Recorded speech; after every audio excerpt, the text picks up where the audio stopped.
Garde à vous! La tendance militaire fait sa grande rentrée, enfin comme chaque année. Treillis, trench, blousons aviateurs, manteaux officiers sont partout sur les podiums et dans la rue. Alors, faut-il succomber et comment porter ces basiques qui vous réservent 50 nuances de kaki? Décryptage de cette tendance qui va vous mettre au pas, que vous le vouliez ou non.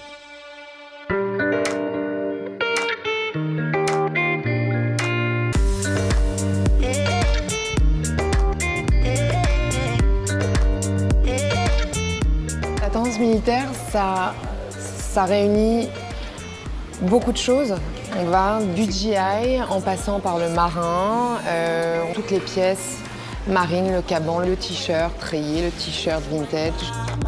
C'est laine et coton. Dans un premier temps, la base, c'est ça, avec des matières fortes et résistantes. Après, évidemment, aujourd'hui, on est surtout sur du cachemire, sur des jolis cotons légers pour certains t-shirts, sur de la soie. On peut même ramener du lurex, ce genre de choses, pour actualiser en tout cas la tendance militaire. Actualiser, c'est bien le mot, car cette tendance qui revient chaque saison ne date pas d'hier.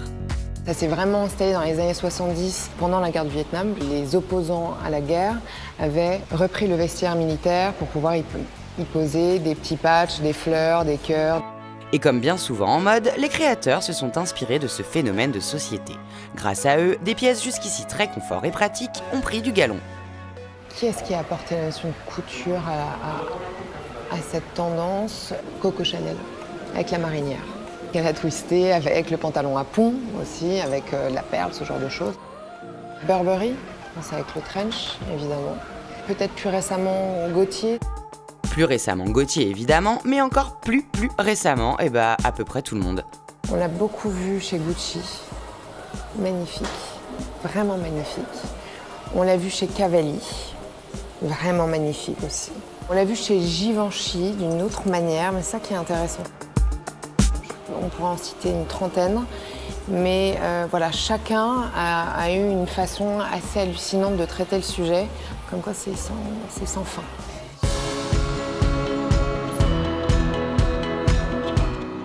Qu'est-ce qui rend cool cette tendance? Un chic dans le basique qui a rarement été atteint dans d'autres tendances.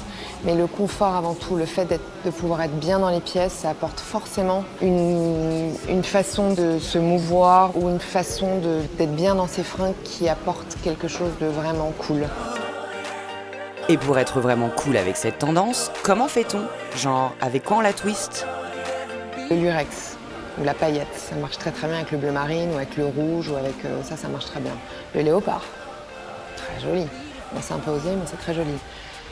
Le Liberty, évidemment, avec la petite chemise Liberty avec le bon treillis ou ce genre de choses, ça marche très bien. Du jean, du t-shirt, de la chemise d'homme, voilà, ce genre de choses. Ce qui est bien avec cette tendance, c'est que vous achetez une pièce militaire basique aujourd'hui, vous la remettrez dans 20 ans. Elle ne sera jamais démodée.